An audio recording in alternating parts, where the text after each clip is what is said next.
अच्छिन्नमेखलमलब्धदृढोपगूढम् अप्राप्तचुम्बनमवीक्षितवक्त्रकान्ति कान्ताभिमिश्रवपुषः कृतविप्रलम्भ संभोगसख्यमिव पातु वपुः पुरारे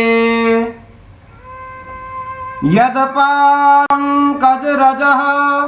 परिमार्जितेषु चेतस्सु दर्पणतलामलतां गतेषु शब्दार्थसम्पद उदारतरा स्फुरन्ति विघ्नच्छिदेस्तु भगवान् सगणाधिनाथः। नमस्कार, स्वागत है संस्कृत साहित्य चैनल में। आज हम भोज का सामान्य परिचय जानेंगे। सबसे पहले आचार्य भोज का समय। वस्तुतः संस्कृत साहित्य जगत में काव्यकार हो चाहे काव्य को लिखने वाला हो अर्थात लक्षण ग्रंथों को लिखने वाले हैं, सभी ने अपना जो परिचय दिया बाणभट्ट भवभूति इत्यादि को छोड़ करके सभी का काल जन्म स्थान जन्म समय सब अंधकारमय है और उसी में राजा भोज भी हैं। राजा भोज अपने समय के एक प्रतापशाली सार्वभौमिक सम्राट थे।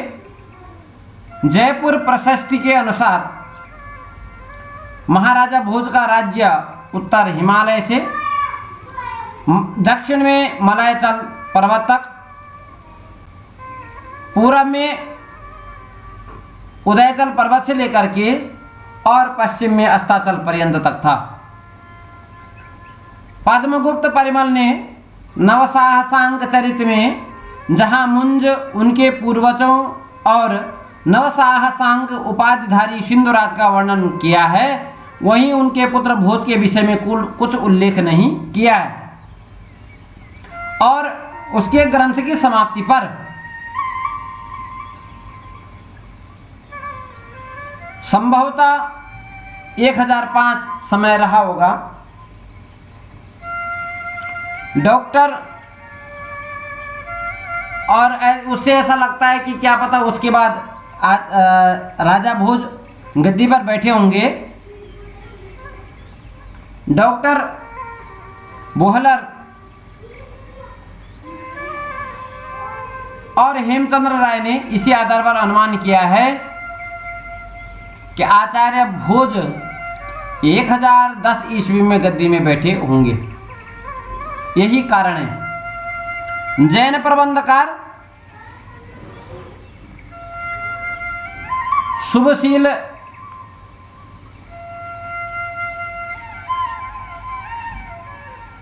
भोज का राज्यकाल जो है 1021 ईस्वी में बताया है।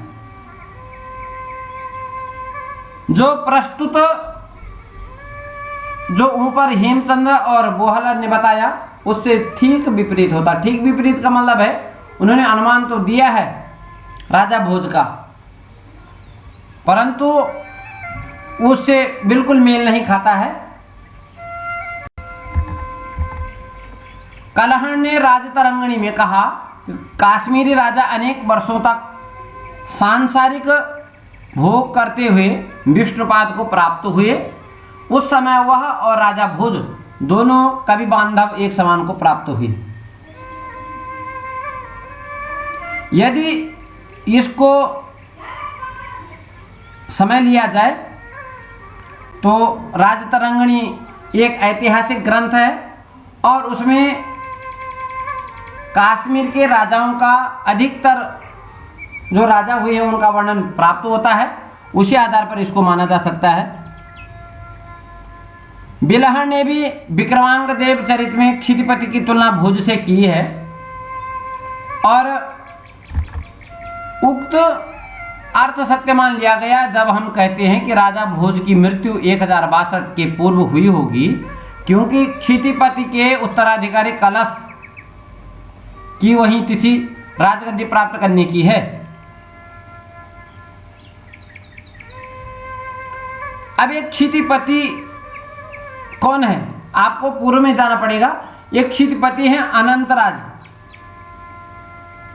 अनंतराज के पुत्र हुए थे कौन, कलश। और कलश जो है 1062 ईस्वी में गद्दी पर बैठा था। और देखिए उससे पहले यदि आप पहले जाएंगे तो क्षेमेंद्र जो हैं वो अनंतराज के काल और सोमेंद्र उनके जो पुत्र हैं वो कलश के शासन काल में भी रहे हैं। तो आप उसको ऐसे जान पड़ते हैं, कुछ मानते नहीं हैं, कुछ स्वीकार नहीं करते, कुछ स्वीकार करते हैं कि, तो उसको देखिए यहाँ देखिए। अतः इनका साहित्य साक्ष्यों के आधार पर कहा जा सकता है कि भोज की जो राज्यकाल की सीमा थी वो 999 से लेकर के और 1062 ईस्वी के मध्य होनी चाहिए। इसमें और भी अनेक बहुत सारे मत हैं। Doctor SN. दासगुप्त ने भोज का समय 1005 से लेकर के मृत्यु समय 1054 तक माना है। और गौरीशंकर हीराचंद्र ओझा ने भोज के गद्दी पर बैठने का समय 1010 से लेकर के और 1055 ईस्वी पूर्व ईस्वी से आगे माना है। इससे आगे देखिए आप, विभिन्न विद्वानों ने 1005 से लेकर के और 1058 तक अर्थात 53 से लेकर के 54 वर्ष तक भोज के राज्यकाल की सीमा का निर्धारण किया है। बांसवार ताम्रपत्र नटमादान पत्र के अनुसार भोज का जो राज्य है वो 1020 ईस्वी तक भोज जो जीवित अवस्था में थे। मानदाता ताम्रपत्र के अनुसार यही सिद्ध होता है कि 1055 के पूर्व ही भोज की मृत्यु हो गई थी। अनेक साक्ष्य मिलते हैं, परंतु कहते हैं कि निष्कर्षता साहित्यिक विवेचन करने पर और अनेक अभिलेख या साहित्यिक अभिलेख पत्रों के आधार पर प्रमाणों के आधार पर हम कह सकते हैं राजा भोज का समय 999 ईस्वी से लेकर के और 1055 तक उनका समय का मध्यकाल माना जा सकता है। और इस प्रकार उन्होंने 55 से लेकर 56 वर्षों तक राज्य किया, जो मेरुतुंग नामक द्वारा उल्लिखित भोज जन्म कुंडली से पुष्ट होता है। जहां एक और भोज अपने सफल सामरिक अभियानों, दानशीलता और विद्या विलास के लिए विश्रुत हैं, वहीं जो है वो उच्च कोटि के साहित्यकार, उन्होंने समस्त साहित्य शास्त्रों का सतत अभ्यास किया और कहते हैं कि 36 प्रकारक आयुधों का आकलन, 72 कला रूपी समुद्री का पारगामी आचार्य भोज थे। प्रबंध चिंतामणि के अनुसार सरस्वती कंठाभरण के अतिरिक्त भोज ने 104 ग्रंथों का प्रणयन किया, परंतु इस ग्रंथ के टीकाकार आजाद के अनुसार भोज द्वारा विरचित 84 ग्रंथ ही भोज के नाम से छपे हुए हैं, ऐसा उनका कहना है।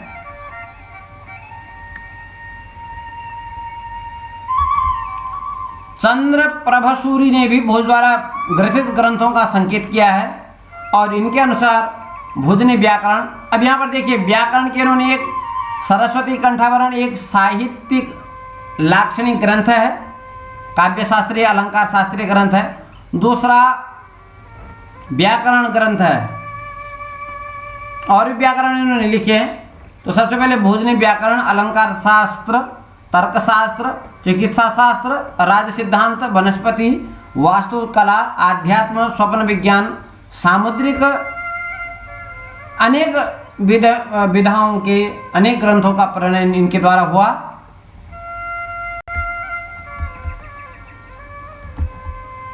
थियोडोर ऑफ्रेक्ट महोदय ने अपने कैटलॉगस में भोज विरचित 23 ग्रंथ का उल्लेख किया है। ज्योतिष, वैद्यक, शैवशास्त्र, नीतिशास्त्र, कोश, पतंजलि धर्म, व्याकरण, शिल्पशास्त्र, सुभाषित, अलंकार शास्त्र, चंपू इत्यादि ग्रंथों से संबंधित इन्होंने जो है 23 ग्रंथों का यहाँ पर वर्णन किया है। पतंजलि योग सूत्र पे भी इनकी व्याख्या मिलती है। धर्मशास्त्र, व्यवहार समुच्चय, चारुचर्या, व्याकरण, शब्दानुशासन, शिल्पशास्त्र में समरांगण, सूत्रधार, सुभाषित, प्रबंध, सरस्वती कंठाभरण, चंपू रामायण, इस प्रकार से भुजबल, निबंध, ज्योतिष, श्रृंगार, प्रकाश, पूर्वमार्तंड, विविध विद्या विचार, चातुर, सिद्धांत सार पद्धति, महाकली विजय, विद्या विनोद, श्रृंगार मंजरी, कूर्म शतक, प्राकृत व्याकरण। इसके अतिरिक्त भी बहुत सारे ग्रंथ इनके अभी प्राप्त होते हैं। के.एम. मुंशी ने 39 ग्रंथों को उद्धृत किया है, परंतु निवास अयंगर महोदय ने भोजराज नामक आंग्ल ग्रंथ में प्रबंध चिंतामणि को आधार मानकर के भोज के 104 मंदिरों को मानकर भोजराज ने 104 मंदिरों का निर्माण करवाया। उन्हीं पर आधारित 104 ग्रंथों की भी उन्होंने रचना की थी, ये मानना है अयंगर महोदय का। कुछ भी हो, अनेक युद्धों के विजेता, समसामयिक राजनीति में सतत अभिरुचि लेने वाले महाराजाधिराज, कविराज, शिष्ट शिरोमणि, धारेश्वर श्री भोजदेव की जो ये अन्वेषित साहित्यिक कृतियाँ उनकी असीम शारीरिक बौद्धिक शक्ति की ओर संकेत करती हैं। वस्तुतः अलंकार शास्त्र के विषय में उनके 2 ग्रंथ प्राप्त होते हैं। पहला है सरस्वती कंठाभरण और दूसरा है श्रृंगार प्रकाश। सरस्वती कंठाभरण में 5 परिच्छेद हैं। प्रथम परिच्छेद में दोष और गुणों का विवेचन किया गया है। इन्होंने पद, वाक्य और वाक्यार्थ 3 प्रकार के 16 दोषों और शब्दार्थ के में 24 गुणों का उल्लेख किया गया है।